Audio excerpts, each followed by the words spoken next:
We've been getting a lot of questions about water bills, people concerned that they might be paying too much money.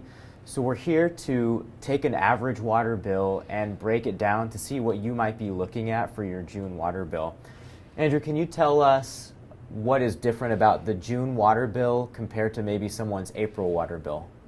So the April water bill was for a monthly period of probably 28 to 30 days. When we had the cybersecurity event in May, we were unable to read meters for a short period of time. So we're having to send out a long bill. So there's going to be an increased amount that we're billing for. So in this case, 64 days of service where it usually would have been 28 to 31.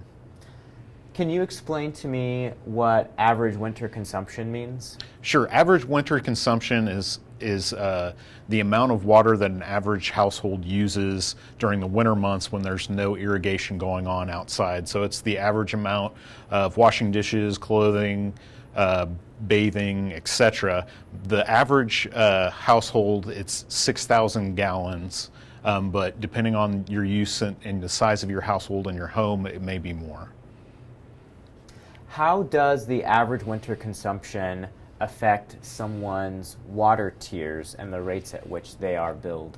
Sure. So we have a tiered system. So when you use more than 110% of your average winter consumption, from 111% to 310%, then you pay a higher rate and a higher tier for those gallons above 110%. And can you explain how this bill, for example, this one we're looking at, has 64 days of service? How has this affected this particular customer's water rate tiers? Sure.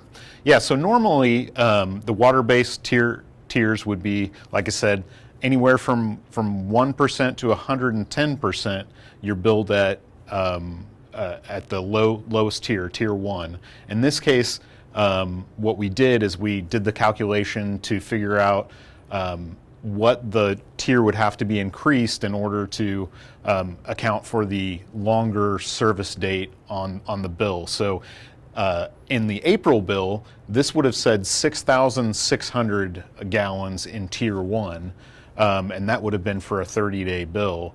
But in this case, we went ahead and increased that to 14,080, so because we're billing for 64 days and not 30. So this person is getting billed less for the first tier than they would have if we would have kept that 6,600 tier rate. And then anything over that, as you can see, this person used 6,170 gallons in the tier 2 period. So they're charged the tier 2 rate.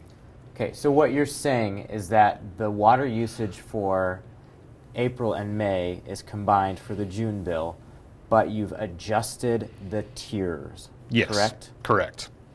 So if you look at the consumption history here, you notice that they consumed somewhere around 4 units of water in April, and in the previous year, in May, is when they probably turned on their irrigation system because they're using around 28, and that stays pretty consistently higher than in the winter months because they are watering their grass. So you're saying that you've adjusted the tiers based on the number of days in this billing cycle? Yes, we adjusted the tiers to increase with the increasing amount of days in the billing cycle. Andrew, if people have questions about their water bill, what can they do?